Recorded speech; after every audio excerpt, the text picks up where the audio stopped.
नमस्कार, रोजाना खबर में आप सभी का हार्दिक स्वागत है। मैं हूं विभूति कुमार। जैसा कि हम लगातार आपको इंटरव्यूज दिखा रहे हैं कि आखिर 22 जनवरी को अयोध्या में भव्य श्री राम मंदिर का शुभारंभ हो रहा है।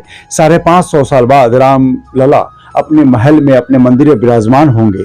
लेकिन इस दिन को ऐतिहासिक बनाने के लिए सभी व्यापारी, सभी जो डॉक्टर्स फ्रेटर्निटी है, इंजीनियर्स हैं, तमाम लोग अपने अपने हिसाब से इसको सेलिब्रेट कर रहे हैं। बाजारें सज रही हैं, मेरठ के सभी बाजार सज गए हैं और जगह जगह रंगोलियां बनाई जा रही हैं, फूल पौधे लगाए जा रहे हैं, तमाम चीजें अपनी जगह पे हो रहे हैं, जागरण हो रहा है, भंडारा हो रहा है। तमाम चीजों को लेकर जिस प्रकार से चारों तरफ चहलकदमी है, उमंग है, तरंग है, इसी बीच में हम जहां बैठे हैं यहाँ पर जिस तरीके से मेरठ की जानी मानी गायनोकोलॉजिस्ट हैं डॉक्टर अर्चना मित्तल, और काफी ऐसे माता पिता हैं जो किसी न किसी दिन को सेलिब्रेट करने के लिए अपने बच्चे को उसी दिन लाना चाहते हैं। अभी चंद्रयान जो लॉन्च हुआ था उस दौरान भी उस दिन को यादगार बनाने के लिए काफी पेरेंट्स सिजेरियन करवा के उस दिन अपने बच्चे को इस धरती पर लाए। बड़ा सवाल यह है कि हर दिन को यादगार बनाने के लिए कहीं ना कहीं किसी प्रकार से कोई अगर एंजॉय करता है, जब प्रभु श्री राम की बात हो, जब रामलला की बात हो, तो फिर ऐसे में कोई पीछे कैसे रह सकता है। तो डॉक्टर अर्चना मित्तल हैं मेरठ की जानी मानी गायनोकोलॉजिस्ट। हम जानने की कोशिश करते हैं कि 22 तारीख को इनके यहाँ डिलीवरी के लिए किस तरह से महिलाएं ने बुकिंग कराया है और किस तरीके से उनके अंदर की इंथुजियाज्म क्या था। नमस्कार मैम, कैसी हैं आप? हाँ, इसको लेकर सब औरतों में बहुत उत्साह है और वो जिनका plan caesar within a week 8-10 दिन में होना है, वो चाह रहे हैं कि 22 को ही उनका कर दूं। तो दो बुकिंग्स मेरे पास भी हैं 22 की। बाकी मैंने ईव्स हॉस्पिटल में बात करी जहां मैं केसेस करती हूँ, वहां भी पता चला। तो डॉक्टर सुचिता रस्तोगी, डॉक्टर नीरा सेठ, सबने केसेस बुक कर रखे हैं वहां पे। तो वहां तो थोड़ा सा टाइम ये हो रहा था कि कब किस समय मिलेगा टाइम करने के लिए। तो इस समय तो सभी चाह रहे हैं, हिंदू जितनी भी कम्युनिटी है वो चाह रही है कि हमारा बच्चा उसी दिन आए जब प्रभु राम का विराजमान हो अपने मंदिर में। तो जिस तरीके से लगातार हम बता रहे हैं, मार्केट के बारे में बता रहे हैं, तमाम मार्केट और तमाम चीजों को लेकर, तो कितनी अच्छी बात है कि चाहे मेल हो या फीमेल हो, लेकिन बच्चा 22 जनवरी को 550 साल बाद जो यादगार, जो भव्य श्री राम मंदिर अयोध्या में रामलला जी विराजमान हो रहे हैं, उस दिन के दिन को यादगार बनाने के लिए क्या कि बच्चे का जन्मदिन भी मनाएं और साथ में भव्य श्री राम मंदिर के स्थापना दिवस भी मनाएं। पेरेंट्स साथ साथ मनाएंगे क्योंकि जन्मदिन जिस 22 जनवरी को होगा और रामलला का भी स्थापना दिवस 22 जनवरी को होगा। तो क्या इस तरह से पहले महिलाएं आए तो आपने कुछ पूछा कि ऐसा क्यों कर रही हैं? नहीं, मैंने उनसे कहा कि एक हफ्ते की जो इलेक्टिव सीजर्स होते हैं उनसे हम कहते हैं कि एक हफ्ते के अंदर कोई डेट अपनी निकाल लो, आप फिक्स कर लो जब आपको कराना हो।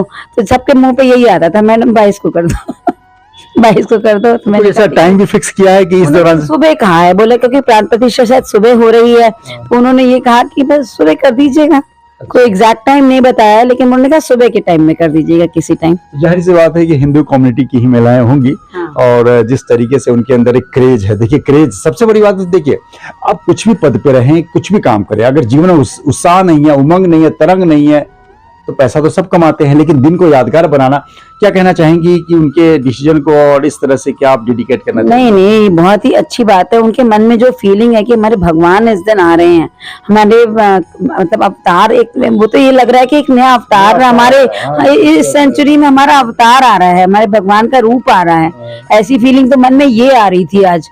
ये रामलला पुराने वाले नहीं है, ये तो हमारा विष्णु भगवान का नया अवतार ले रहा है। वो खुद ही अपने रूप में आके अपने को प्रतिष्ठित कर रहे हैं।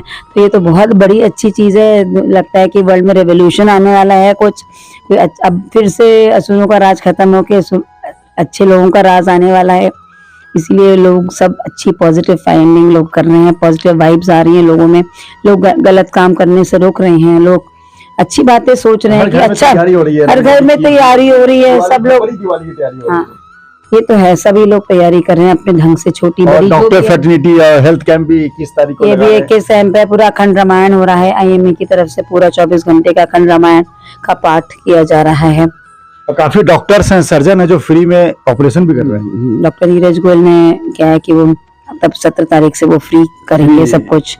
हर आदमी, मैंने क्या कहा, अगर आप सक्षम हैं तो आपकी क्षमता दिखनी चाहिए। आप अपने हिसाब से डेडिकेट करें, समर्पित करें।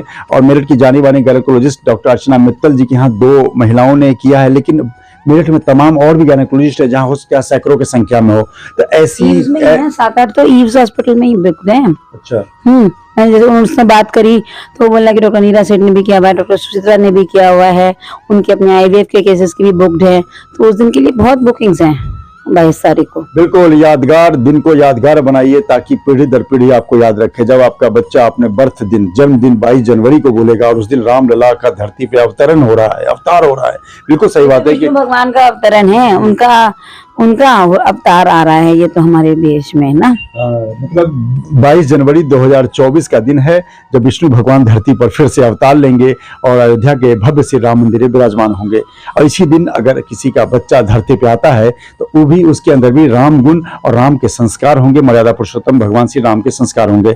हम मैम से लगातार जुड़ते रहेंगे 22 तारीख तक, बताते रहेंगे कि और कितनी महिलाएं 22 तारीख को दिन को यादगार बनाने के लिए अपने बच्चे को इस धरती पर लाना चाहती है। नमस्कार। Shri Balaji telecom mobile world, Lalkurti Pinky chole bhature के बिल्कुल बगल में। यहाँ सभी कंपनियों के ब्रांडेड मोबाइल फोन्स ऑनलाइन कीमत पर ही उपलब्ध हैं। यहाँ किसी भी कंपनी का मोबाइल 0% पर और आसान किस्तों पर केवल 5 मिनट में उपलब्ध हो जाता है।